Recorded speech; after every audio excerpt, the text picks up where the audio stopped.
సావిత్రి, మేము ఇప్పటికీ నీకు ఎన్నిసార్లు చెప్పాం మాకు రాజమాత గురించి గాయత్రి గురించి ఏమీ వినాలని లేదని. అయినా నువ్వెందుకు మా మాట వినవు? ఎందుకంటే నాకు సచ్చేటప్పుడు బాధల సచ్చుడు ఇష్టం లేదు. నేను చాలా చూసిన జీవితం ఎంత నాటకం ఆడుతుందో, ఎప్పుడు మనల్ని ఇడిచేస్తుందో మనకే తెలియదు. గందుకే నేను ముందే అనుకున్నా నా మనసులో ఏదొస్తే అది మాట్లాడతానని. రేపు నేను చచ్చే దినం నాడు మళ్ళా నా మనసు ఘోష పెట్టదు, నీ కళ్ళకు నిజం ఎందుకు చూపించలేకపోయినా అని. నువ్వు ఈ మాటలతో ఏం నిరూపించాలనుకుంటున్నావు? ఇవన్నీ నువ్వెందుకు పట్టించుకుంటున్నావు? అట్లెట్లా పట్టకుండా ఉంటాం రాజా సాహెబ్? ఎంతైనా నేను ఏంటి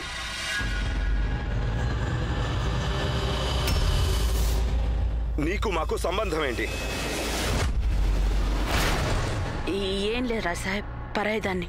కానీ రాజా సాహెబ్ మన పానాల మీదకి వచ్చినప్పుడే పరాయోళ్లే పనికొస్తారు. షట్ అప్ రాజా సాహెబ్. షట్ అప్ రాజా సాహెబ్, వదిలిపెట్టు మమ్మల్ని. రాజా సాహెబ్.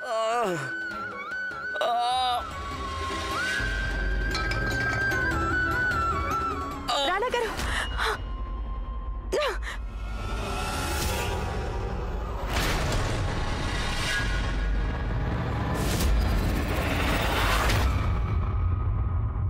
చూడు నువ్వెంత పని చేసావో. మా వారికి కాస్త దూరంగా ఉండు.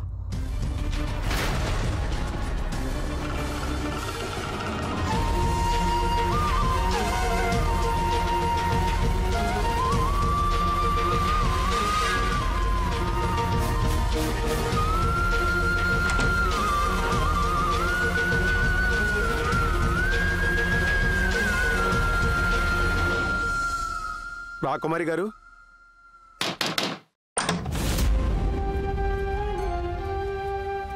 రాకుమారి గారు, నేను మిమ్మల్ని ఈ పరిస్థితుల్లో చూడలేను. మీరు నా మీద, నా ప్రేమ మీద నమ్మకం ఉంచండి. నేను మిమ్మల్ని వీటన్నిటికీ దూరంగా తీసుకెళ్తాను.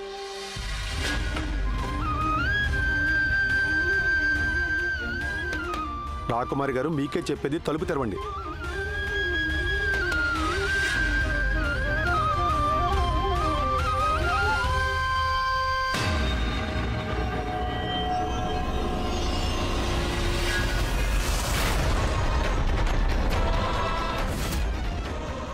గాయత్రి, నన్ను రాణా గారిని వేరు చేసింది నువ్వు, రాజేశ్వరి కాదు.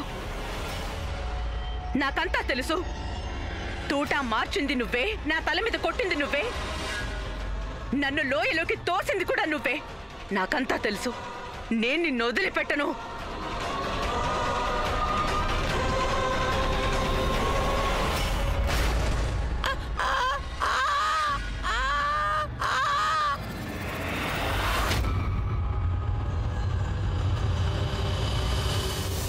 ఈ చిన్న రాజా వారు చేసే పని ఒకటి కాదు. బతుకున్నప్పుడు మమ్మల్ని ఎన్నో రకాలుగా ఇబ్బంది పెట్టారు. ఇక ఇప్పుడు చచ్చిపోతూ కూడా మా వెనకాల ఈ ఈ ఈ ఈ పీడని తగిలించిపోయారు. పిశాచిలా మా వెంట పడింది ఈ గాయత్రి.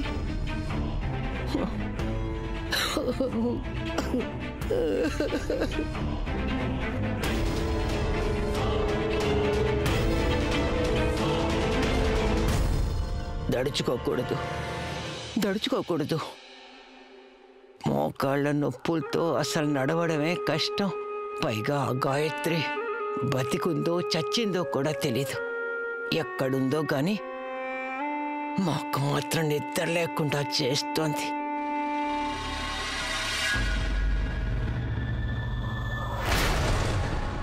ఏమిటిది?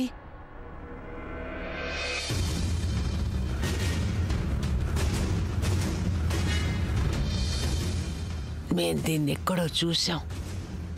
ఎక్కడ చూసుంటాం?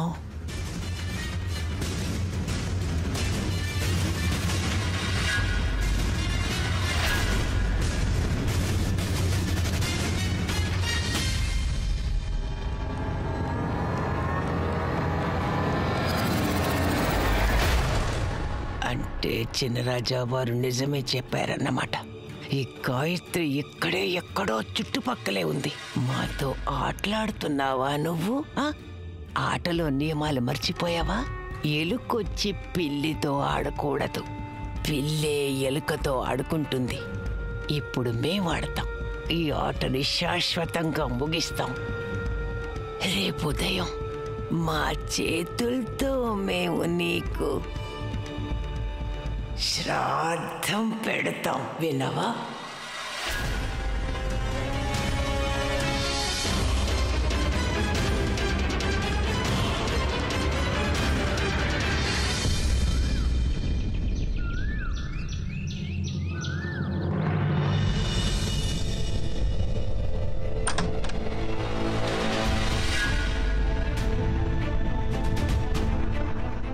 రాకుమారి, మీకు కేవలం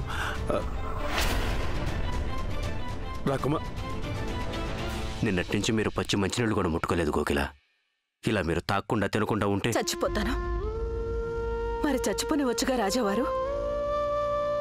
అయినా చెట్టంతా కొడుకే పోయిన తర్వాత మేం బతుకుండి ఏం చేయాలి?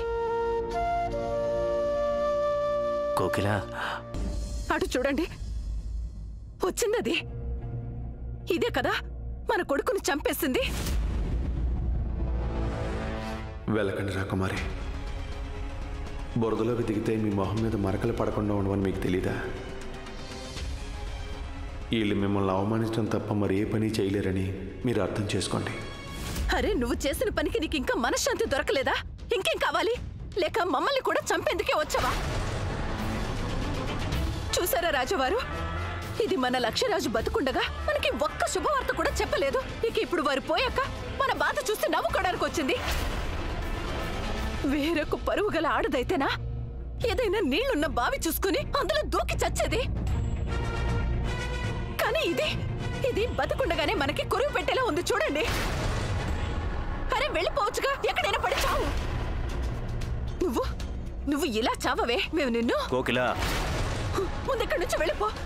ఎక్కడి నుంచి వెళ్ళిక్కడి నుంచే. ముందు పో. ఎక్కడి నుంచి నీ మొహం చూడాలని లేదు. వెళ్ళిపో.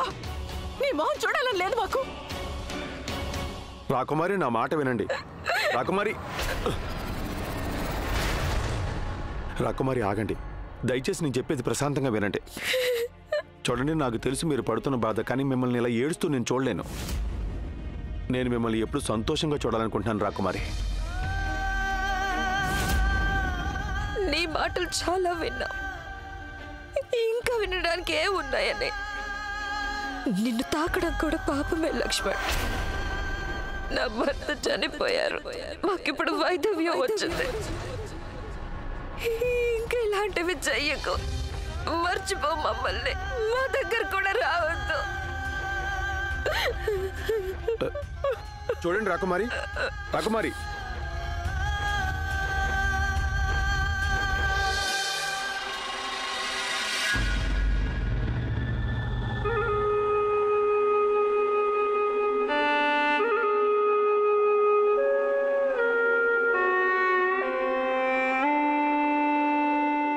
పెద్దరాణి అమ్మా,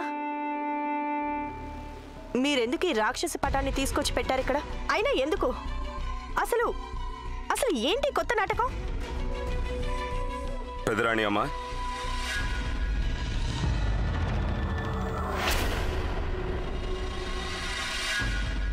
మీరిదంతా ఏం చేస్తున్నారు? అదే మేమే పని ముందే చేసుండాల్సింది.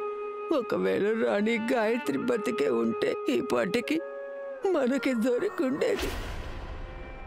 మాకెందుకో మళ్ళీ తను మన మధ్యకి రాదనిపిస్తోంది. అయితే ఆవిడ శరీరం మనకి దొరకనే లేదు. అందుకే మనం వారికి దహన సంస్కారం చెయ్యలేకపోయాం. తనకి అంతిమ సంస్కారం, శ్రాద్ధ కర్మ చెయ్యక తప్పదు కదా.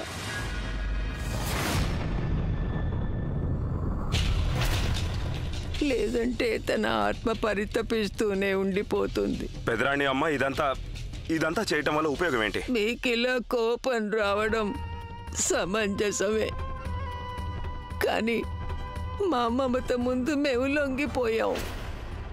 రాణి గాయత్రి ఎలాంటి వారైనా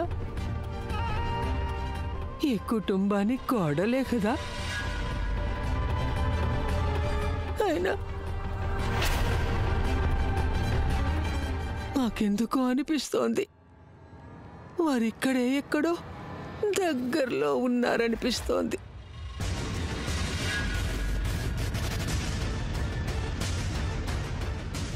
చాలా బాధలో ఉన్నారు. పెదరాణి అమ్మ, ఇదంతా కేవలం మీ భ్రమ మాత్రమే. భ్రమే అయ్యుండొచ్చు. మేము ఆ భ్రమని కూడా తొలగించుకోవాలనుకుంటున్నాం. ఆవిడ మా కల్లోకి రావడం మొదలుపెట్టింది. అయినా మేం కూడా విన్నాం, ఏదైనా కోరిక నెరవేరకపోతే ఆత్మకి శాంతి లభించదని. వేర్వేరు రూపాల్లో అది ఇంట్లో పరిభ్రమిస్తూ ఉంటుందట. పాపం పెదరాణి అమ్మ, ఈవిడికి నేను బ్రతికున్నానని కూడా తెలీదు. పెదరాణి అమ్మ, ఏం జరుగుతుంది ఇక్కడ? ఇక్కడ మా కుమారుడు లక్ష్యరాజ్ అంతిమ సంస్కారాలు జరగాలి, అంతేగాని ఈ ద్రోహి గాయత్రికి కాదు. చంద్రవదన్ బాబాయ్ గారు చెప్పింది నిజమే. మేము ఈ శ్రాద్ధ కర్మలో పాల్గొనం. గాయత్రి బతుకున్నా లేక చనిపోయినా, ఆవిడ ఆత్మకి శాంతి కలిగినా కలక్కపోయినా మాకెలాంటి పట్టింపు లేదు. మేము ఈ శ్రాద్ధ కర్మ చెయ్యం. పోనీలేండి, నా పట్ల మీకున్న ద్వేషం కనీసం ఇలా అయినా ఉపయోగపడింది. నేను బతికుండగానే నా కళ్ళ ముందే మీరు నా శ్రాద్ధ కర్మలు చేసుంటే నేను బతికున్నా చచ్చినట్టే. ఈ కర్మకాండ జరగాల్సిందే రాణా గారు.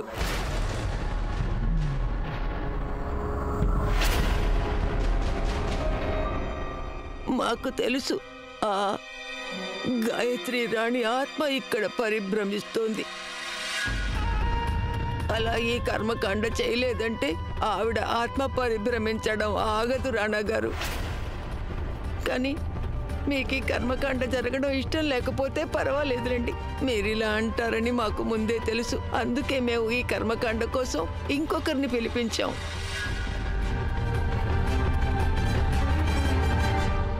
ఇంకొకరినా? అవును. ఎవరిని పిలిపించారు ఈ సంస్కారం చేసేందుకు? మేం పిలిపించింది రాణి గాయత్రి తల్లినే.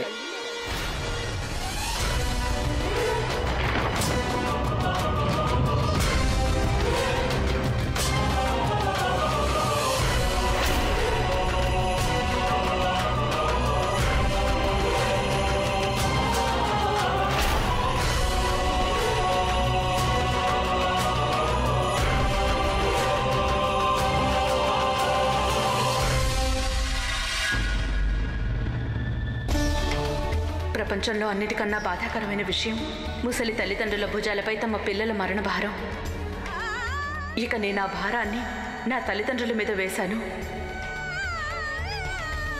తల్లి కలలాంటి తన కూతురి మరణం సహించింది, కానీ తన శ్రాద్ధకర్మ దీన్నెలా భరించగలుగుతుంది? దుర్గమ్మ, నన్ను నా కుటుంబాన్ని ఇంకా ఎంతలా పరీక్షిస్తావమ్మా?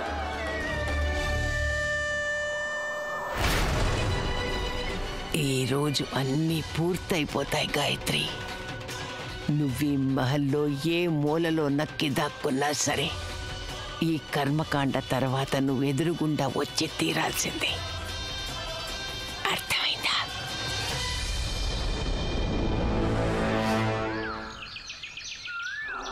ఈ మహల్ నుంచి బయటికి వెళ్లే ప్రతి దారిపైన మీరు గట్టి నిఘా వేసి ఉంచాలి. లోపలికి వచ్చిన గాలి కూడా బయటికి వెళ్ళకూడదు. ఒకవేళ గాయత్రి మహల్లోనే ఉంటే ఈ కర్మకాండ చూసిన తర్వాత నోరు మూసుకుని ఉండలేదు. పెదరాణియమ్మ, శ్రాద్ధ కర్మలు ఎవరు చేస్తారు? మేము మేము మేము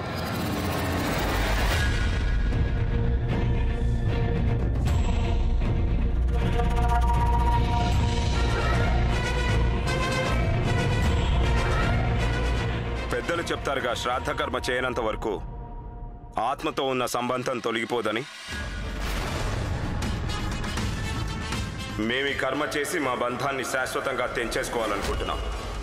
విముక్తి చేయాలనుకుంటున్నాం గాయత్రిని, అలాగే మమ్మల్ని కూడా.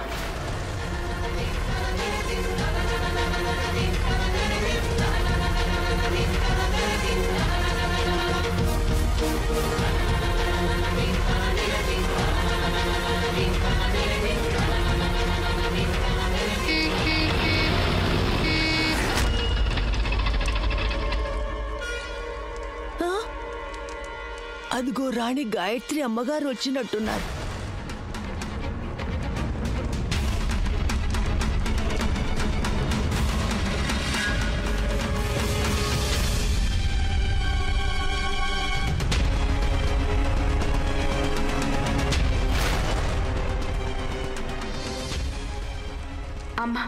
అమ్మ ఎందుకు రాలేదు? అమ్మగారి ఆరోగ్యం బాలేదు పెదరాని అమ్మ. వారు స్వయంగా రాలేకపోయారు. అందుకే వారు ఈ కుంకుమ ఇచ్చిరమ్మన్నారు.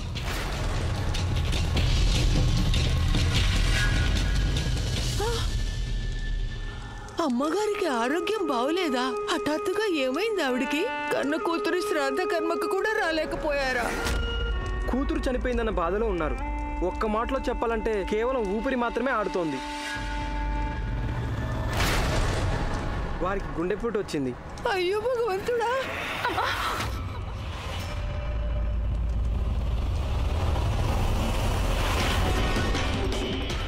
తల్లి కల అయిందని వినగానే కూతురు చలించకుండా ఎలా ఉండగలుగుతుంది?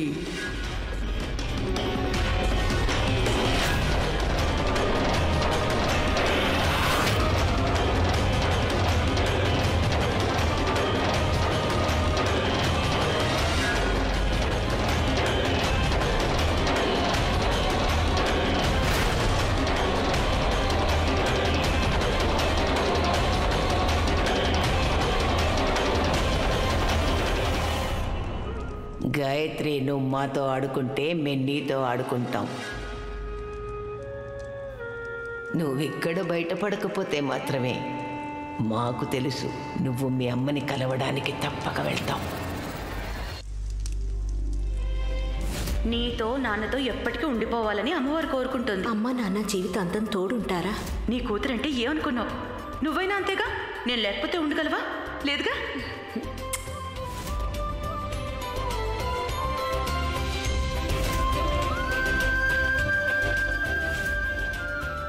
నీకు తప్పక విజయం లభిస్తుంది. ఇది ఈ కన్న తల్లి నమ్మకం.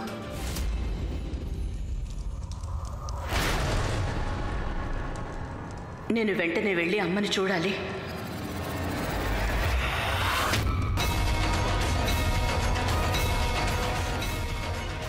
నేను ఇప్పుడు రాణాగారిని వదిలి వెళ్ళకూడదని ఆ దుర్గమ్మ కూడా బహుశా నన్ను ఆజ్ఞాపిస్తున్నట్టుంది. అమ్మా, నన్ను క్షమించు. కానీ ఇప్పుడు నా భర్తకి నా అవసరం ఉంది. పెదరాణి అమ్మ, రండి కూర్చోండి, పూజ మొదలవుతుంది. ప్రారంభించండి. ఈ రాణా గారికి మతి పూర్తిగా పోయింది. ఇంతలోనే శ్రాద్ధం పెట్టమంటారు, అంతలో చేస్తానని కూర్చుంటారు. ఈయనకు కూడా కళ్ళెం వేయక తప్పదు.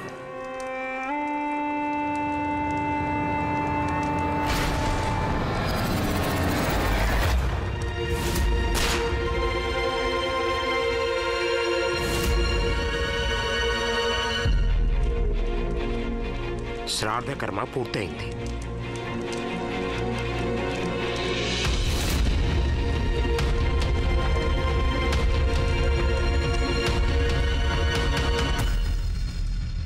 మేం మా జ్ఞాపకాలను ఏదో ఒకటి చేయాలని కోరుకున్నావుగా నువ్వు. ఇదిగో, ఈరోజు మేము మా జ్ఞాపకాలకు శ్రాద్ధ కర్మ చేశాం. ఇక మాకు ఆ గడిచిన గతంతో ఎలాంటి సంబంధం లేదు. ఈ రోజు నుండి మా వరకు గాయత్రి చచ్చిపోయింది. మేము తన ప్రతి జ్ఞాపకాన్ని, ప్రతి మాటని, ఉనికిని కూడా చెరిపేశాం. ఇక తను మాకు కేవలం ఒక పేరుగా మిగిలిపోయింది. ఇక కాలంతో పాటుగా ఆ పేరు కూడా చెరిగిపోతుంది. రాజాసాహెబ్, మందులైతే నువ్వు సక్కంగా వేసుకోవాలి. గట్లనే నేనేదైతే చెప్పినో దాన్ని మర్చిపోవద్దు.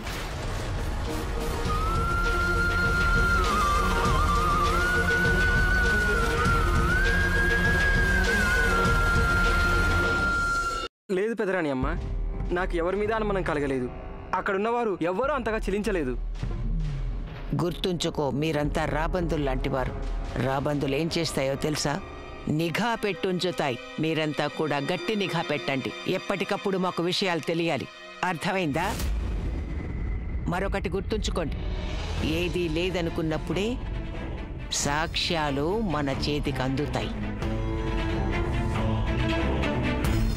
నిజంగానే కలియుగం వచ్చేసింది. గాయత్రి లాంటి అమ్మాయి మనసు ఇంతలా రాయి అయిపోయిందేమిటి? భర్త శ్రాద్ధకర్మ చేస్తుంటే ఆయన్ని ఆపలేదు.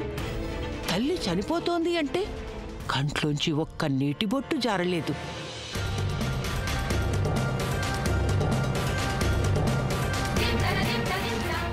ఆ క్షణంలో నేను ఆగిపోయాను, కానీ నేను ఇంకా ఆగలేను. నేను అమ్మని చూసేందుకు వెళ్ళక తప్పదు. కాలంతో పాటు నువ్వు కూడా చాలా నేర్చుకున్నావు గాయత్రి. సరేలే, ఎండ మండే కొద్దీ భూమి కూడా గట్టి పడుతుంది కదా, కానీ బండరాయిగా మారిపోదుగా. ఒక్కసారి వాన కురిసిందంటే మెత్తబడుతుంది. నీ కళ్ళ నుంచి కూడా కన్నీటి వర్షం కురుస్తుంది. ఎప్పటి వరకు నిన్ను నువ్వు ఆపుకుంటావు? ఈ రోజు కాకపోతే ఇంకో రోజు మహల్ నుంచి బయటికి వెళ్తావుగా మీ అమ్మ కోసం. అప్పుడు మా రాబందులు నిన్ను తప్పక పట్టుకుంటారు.